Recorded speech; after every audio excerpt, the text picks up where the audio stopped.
زمونږ د دین یو بل عالم تیر شوی دی امام مالک رحمت الله، هغه یو کتاب ولیکه موطا ورته وایي، د حدیثو کتاب دی.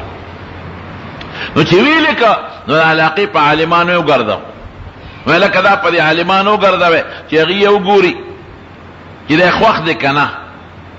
نو ټولو عالمانو خوښ کوي ډېر خشته کتاب دی د حضور پاک د حدیث، هر چا خوښ. نو د موطا د نوم یو وجه دام د چې ټولو وسره اتفاق کړي، كلهم موطا وی ټولو ته مې پیش کار یو ما سره اتفاق وکړ. نو چې بیا شاګردانو ته وی چې خدای ته به قبول وکنه، شاګردانو وی سیب د حضور پاک د حدیثو کتاب دی لیکل دی، نو خدای ته به څنګه قبول، الله ته قبول دی. نوې معلومات پکار دی چې الله ته قبول دی کنه. نو یو شاګرد وته غوسه شو، وی مونږ اسمان ته خو نشو غتی چې د خدای نه تاسو کو، مونږ ظاهر ته ګورو کتاب خشته د حدیثو دی. وی نه زی معلومات کوم، تیسی معلومات کې. نو کتاب راواغشت، هغه قلم لیکلی کتاب بوخه پرسونه خونو، نو چې راوی د دریاب غاړه الله او شاګردان امزان سره واغشتل، نو کتاب کولاو کړ. نو چې کولاوی کړه دریاب ته ورغورځو، شاګردان وی دا دې سوکل خواري دی وکړه دریاب ته، او چې د قلم کتاب لګو مبو په ولګي نو چټ شي ختم شي، او بل پټوسټیټ هم نشته ماشین چې پټوسټیټ ته وتی وای وخت سره دا دې سوکل. وی دې ګورم چې خدای ته قبول لیکنه، یا خدای په استاد جی څه چلو کتاب وبو ته غوردی خدای ته قبول لیکنه. نو د دریاب چپو بکله یو خوا ویشته او کله بل خوا، کله به بره پاسه شوي کله به تلاند شي، هغه دریاب او سیند سمندر. نو چې غاړې ته یې راوغورځاو نو دې ورغې راوچتې کړه، نو قسم دی که یو حرف یې ملون شوي اوچ پروتو اوچ کلاس، وی پته ولګېده چې تا کتاب خدای ته قبول. نو چې څوک د خدای د قرآن خدمت کوي دا خدمت خدای ته قبول دی، که څوک د پیغمبر مبارک د حدیثو خدمت کوي دا خدمت الله ته قبول دی. دا لوی خلق دی. یو حدیث پاک کې راځي نبی علیہ السلام فرمایي وی ایک عالم چې په کم قلم په کم سی باندې دین لیکي، په کم سی د دې سی د ساس کی قیمت د خدای پنځ د شهید د وینې نه بتر دی، اوچت دی، بلندتر دی.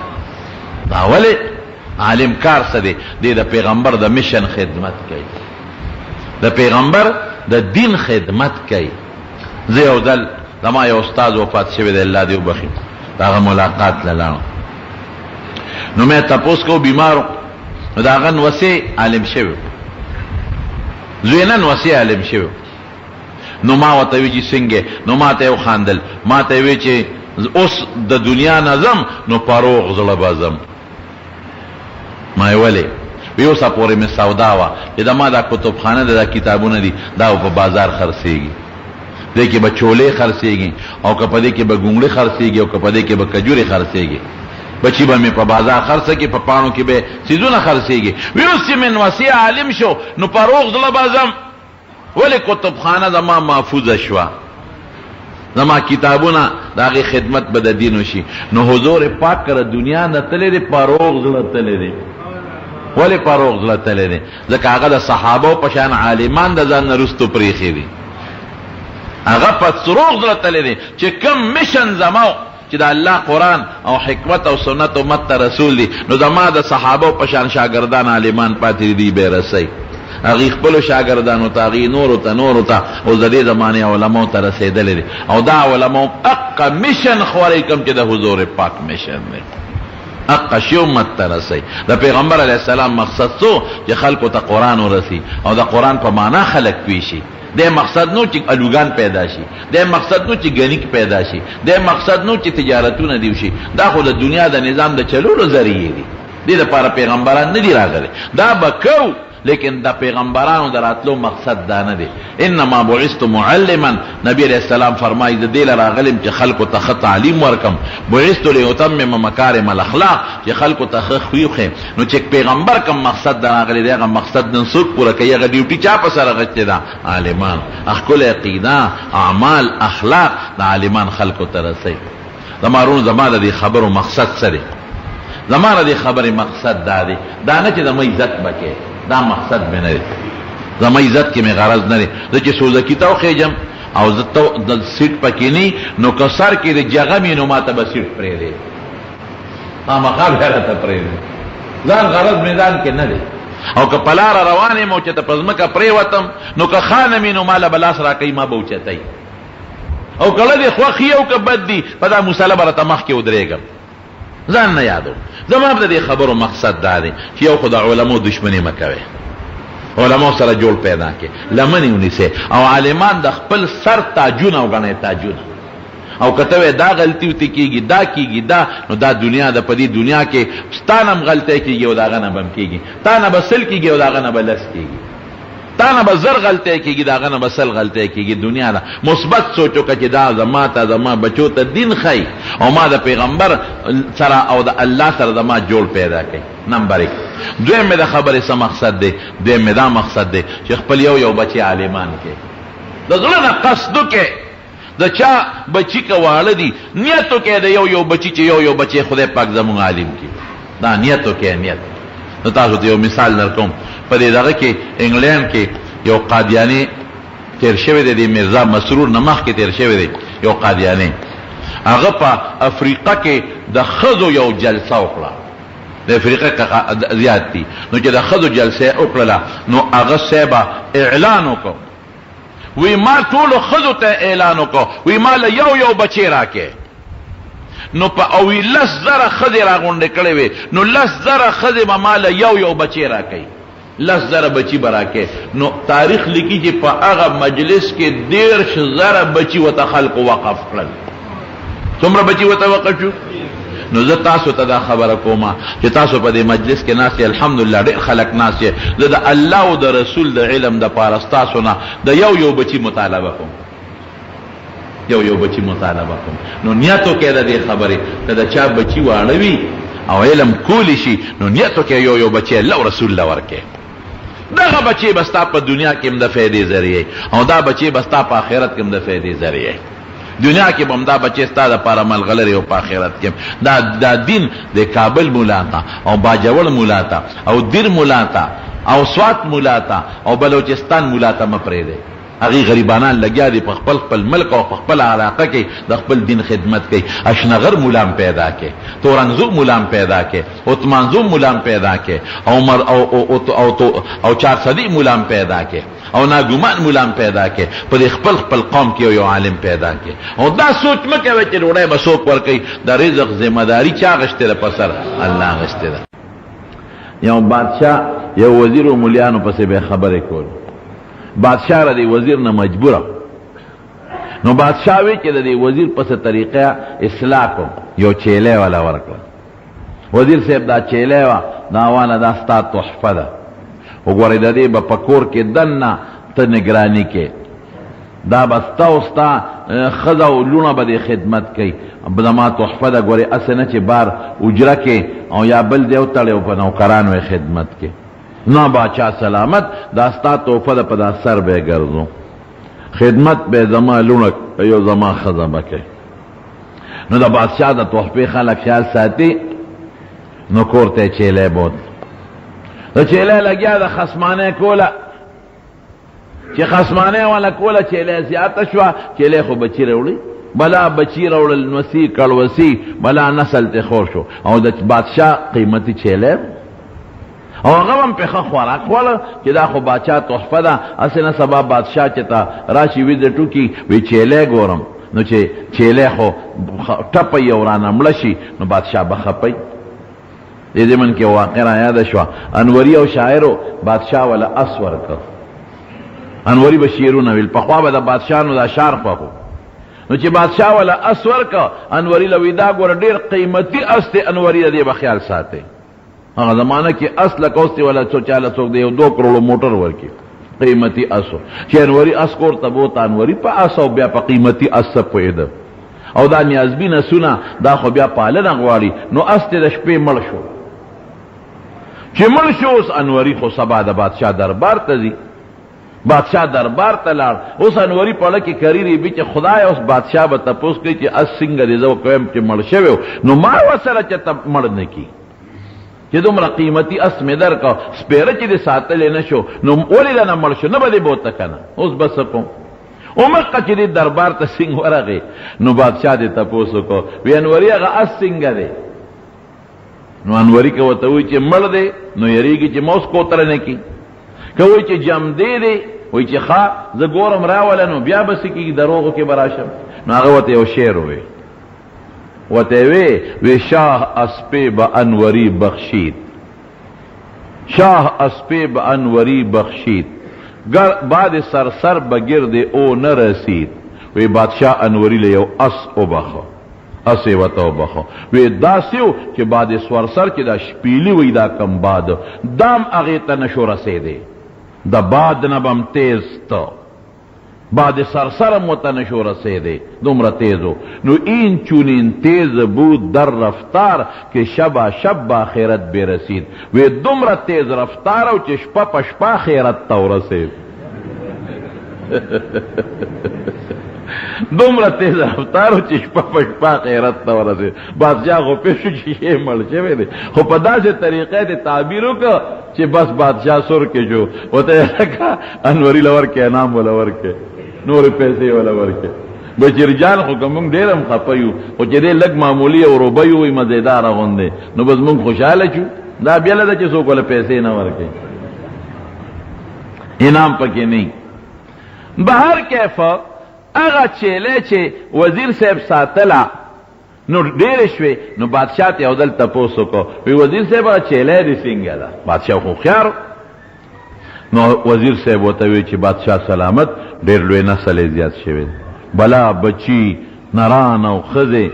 ډېر زیاتې شوي دي، نوسي کړوسي ډېر ښه پی ورکوي او ګورستا تحفه ده بادشاہ سلامت. نو زما ښځه لوڼه خدمت کوي، بارې په حجره کې په نوکرانو په غلامانو خدمت نه کوم، په خپله کوم. یاره بادشاہ سلامت یو عیب پکې دی، که دا پکې نه وی نو ډېر ښه شی دی چیلی، واقعي ښه شی دی. څه عیب دی پکې؟ وی چې هغه کم نران بچی پیدا شو که نه نو یو خو بې حیا دي او بل دا دی چې نه مور پیژنې او نه خور پیژنې. چې کم نران دي دا نه پیژنې چې دا مې مور ده، دا نه پیژنې چې دا مې خور ده، دا مې ترور ده، دا مې د مور خور ده، یو خدا نه پیژني. او بل بې حیا غوندې دي په کور کې دننه میلونه دي ښځه ده او د هغې مخکې دا غلط حرکتونه کوي. یو دا خو پکې شته. یاره بادشاہ سلامت چې په چیلو کې دا کار ولې دی؟ ډېر ښه شی دی، دا پکې ولې دی؟ بادشاہ ورته وی دا په دوی کې مولا نشته. او واقعي دا مونږ حیا والا ژوند تېرو او دا مونږ پیژنو چې دا خو خور ده او دا مور ده او دا ترور ده او دا د پلار خور او د مور خور او دې سره نکاح جایز او دې سره نه، او دا بربند ګرځېدل ګناه ده. رښتیا ووایه دا د چا برکت دی؟ علما دا بعضې خلک چې مولیانو ته قار دي، دا اسې نه دي قار، د دې بربند ګرځېدل خو وخت یو ځای هغې ته نه پرېږدم نو بلاس په ما وباسي. هغې په ټي وي کې او په کمپیوټر کې د لندن او د امریکې هغه بربندې ښځې ني، هغې هغه زناګانې ني، هغې هغه بدعملۍ ویني، پردي مال ته شل شل ناست دی. زه وایم چې ته خو ما نه پر پردي مال ورشه که نه چې برابر دی کم، ته خو ما نه بربند وګرځه چې برابر دی کم، ستا خور لور خو د ما نه د کور نه بربند ودي چې برابر دی کم، پتوه د باندې لګوم که نه لګوم. او ستا ته خو دې چې ته پر بربندې ښځې پسې ودې چې د سره وګورم. نو دا که مولیانو ته کم خلق قار دي نو مونږ یې هغه د چیلو والا ژوند ته نه پرېږدو، په دې غوسه دي او قار دي، نور پکې څه نشته. مولا خو د چا نه بوساړه نه پټه کړې چې قار دی ورته، مولا خو د چا نه بخور کې اوبه نه دي غلا کړې چې قار دی ورته، مولا خو د چا توت د شپې نه دی راوړی چې دی ورته قار دی. هلکه داسې چا کړي؟ مولا خو د چا پنبوس د شپې غلا نه ده کړې چې دا خلک ورته قار دي،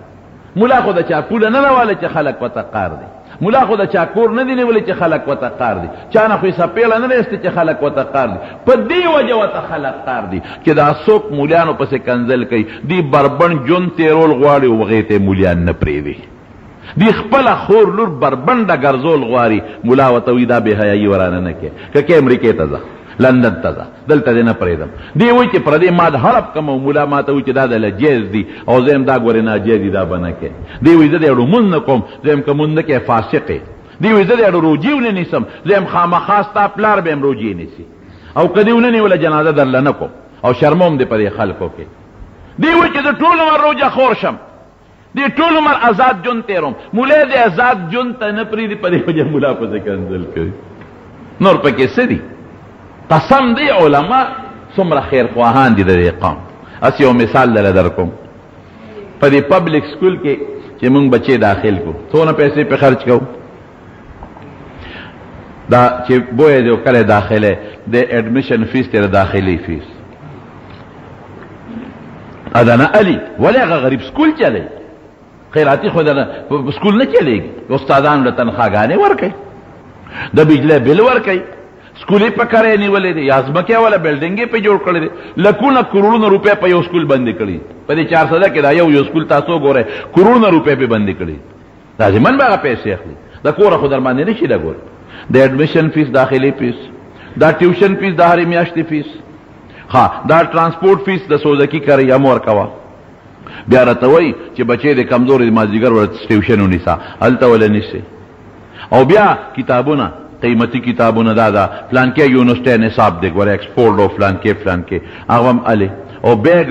او بعضې سکولونو کې د غاښې پرتوګ هم ورته اچوي پتلون او صاحبه کوټ موټه نو پاغې څونه خرچه راځي په یو بچي باندې ستا په میاشتې چې د ډوډۍ ټپن کې د غرمې ډوډۍ موړي سکول کې چې ناوخته چې روټۍ هم پکې خوري او چپسو مپسو هم در نه 100 روپۍ دروازې وړي چې دا ټولې دې په حساب کړې نو په معمولي سکول کې په یو بچي به ستا 15,000 روپۍ میاشت لګي. په غټ سکول کې به په 10,000 او 15,000 او 20,000 لګي. دا سره پاره لګو چې بچي زما د دنیا تعلیم زده کړي او چې بچي د پیلم شي که نه څلورم کې پنځم کې لسم کې او پرنسپل صاحب مخې له درشي نو ګیله ته نه کوې خو غټ سلام ورته کوې سره د دې چې پیسې د نه الي او بیا هم ورته غټ سلام کوې او چې وله سکول ته لاړ شي نو اخوا په کرسی به ورسره ناست دی چې هغه فارغ شي نو خبرې به در سره کوي څونه قدر کوي حالانکه بچي ته د سبق په بیه ښایي او په کار دی چې قدر وکړو. زه دا نه یم چې قدر به نه کوو د سکول د استاد به هم قدر کوئ. زه د خپل سکول استاد چې د ما کم د سکول استادان پاتې شوي دي یقین وکړه چې زه د هغوی اوس هم احترام او قدر یې کوم. قدر به کوې د سکول استاد تور ټکې چې درته څوک وښیي نو قدر به یې کوې. امام ابو حنیفه رحمت الله علیه یو سړی په لاره ته ورته پاسېده چا ورته وی صاحب دې فاسق فاجر ته پاسېدې وی د ما ته یو علم را کړی دی یو شی راته ښولی دی وی ده ته څه ښولی دی دا خو امي سړی دی وی د ما ته د سپي د بالغتوب چل ښولی دی چې سپی کله بالغ کېږي. وی صاحب ډېر ته څه ویلي دي وی ما یو ځل شک و چې دا سپی بالغ کېږي نو انسان ته خو پته خپله لګي نو د دې دا به مونږ د څه نه معلومو چې سپی بالغ شو نو دې سړي ما ته وی چې کله سپی متیازې کوي او دیوال ته خپه اوچته کړي نو دی د بلوغ نښه دی بالغ دی او که دیوال ته خپه نه اوچته کړی او متیازې کوي نو دا نابالغه دی. نو د ده نه مې د سپي د بالغتوب چل زده کړی دی ځکه ورته ودرېدم. نو قدر به کوې د استاد. لیکن زما وروڼو که ستا بچې پیلم شو پرنسپل صاحب ته دواړه لاسه سلام کوې ولې ورته کوې وایي زما بچي ته سبق ښایي نو بچې چې د پیل شو خیر دی کمزور یې که نه بل کلاس کې به مضبوط شي تکړه به شي نو په بیه ورته سبق ښایي او بیا هم ورته اوچت سلام کوې او عالمان ستا بچي ته مفت سبق ښایي. مدرسې ته چې کومې مدرسې ته بچې راولې فری تعلیم اول درجې نه والا 8مې درجې پورې په مدرسو کې مفت تعلیم دی فری بالکل 1 روپۍ نه الي. یوه شوه ډوډۍ وله مفته ورکوي زمونږ دارالعلوم نعمانیه غرمم ډوډۍ مفته ماښام هم ډوډۍ مفته فری ډوډۍ وله ورکوي پکې ورته لګولي د بجلی بلې مفت بجلی ته ترې نه الي نه اډمیشن فیس نه داخلي فیس ډوډۍ مفت ورکوي اوبه ورته مفت لاندې ورته قالین او کارپېټ لګېدلی دی استاد تنخواه مدرسه ورکوي اچل غواړي خیر غواړي د خلکو نه په کوڅو کې خو ستا بچي له به مفت تعلیم ورکوي نو مدرسه ستا بچي له مفت تعلیم ورکوي عالم ستا بچی له فری تعلیم ورکوي مفت ډوډۍ وله مفت ورکوي غرمم ماښام کتابونه وله خپل ورکوي مدرسه وله کتاب هم ابه خیر غواړي خو ستا بچي له به کتاب را پیدا کوي ابه چنده غواړي کوڅه په کوڅه به ګرځي خو ستا بچي له به کتاب پیدا کوي ډوډۍ ورکوي ښه که یو هلک وایي چې د ما جامې نشته جامې هم وله اخلي یو هلک وایي چې د ما سپلیش لیدلي دي نو محتمم وله هغه انتظام به هم کوي فری تعلیم ورکوي بجلی بل ورکوي د ګیس بل یې ورکوي جرنیټر یې ورته لګولی دی ښه مزېدار جرنیټر یې لګولی دی او لاندې ورته کالینه چولی دی ښه پخې کمرې لنټري ورته جوړې کړي دي په چندو یې راغونډه کړې ده خو ولې جوړې کړي دي مفت تعلیم ډوډۍ هر څه ورکوي او په دې کې مولا خراب سړی دی چې خوله خودو مولا ښه سړی نه دی، مولا خراب سړی دی. یا لکه چې هغه بلې ورته په بیه ښه یو ځای ورته ښه په خیراتي ښیم، نو زه خراب شم. ولې خراب شم؟ او ورته دنیا ښی، جغرافیه تاریخ ورته ښی، ښه سړی دی، په بیه ورته ښی. زه ورته خدای ښیم، د خدای رسول ورته ښیم، زه ورته عقیده ښیم، زه ولا آخرت ښه کوم، زه ولا جنت ښه کوم، دته بهترین اخلاق والا سړی جوړم. او مولا خراب سړی دی. رښتیا ووایه، دا انصاف دی او که دا بې انصافي ده؟ څوک پکې لا دا وایي یاره چې دا مولیان به مې راغونډ کړې، په پړي مې وتړلې او ټول مې دریاب ته وغورځولې، مې ته را دې خوا شه چې ګرم دی کم. ولې ته د مولا د غوښې دی او ته اوسپنې څه؟ دا خو مونږ خلک یو چې تاسو ته غږ نه کوو. ته را دې خوا چې په پړي وتړې چې او دې بنګ وم، زه به دې اوس راګیر کم او شل به د پړي نه وتړم او دریاب کې به دې وغورځوم. مولیانو سره هلکه چل څه شوي دي په مولا کې؟ د پلار جنازه نه ده کړې، خو دله کړې ده. ته هسې جنازه وکړې، غریب جنازه مو کې تقریر هم دله وکړي، اده ته د لمبولو چله مو ښایي، ادله په قبر رکوع مو وایي. نه که نه ما د پلانکي پرور یې نه وه کړې، څه چلو شو د بل بدله وکړي، د بل بدله وکړي. رور به یې تلي، زوی به یې تلي، څه چلو شو؟ ته کوم شل ځای، ته یو ځای هم دی کور نه یې ولاړ که نه.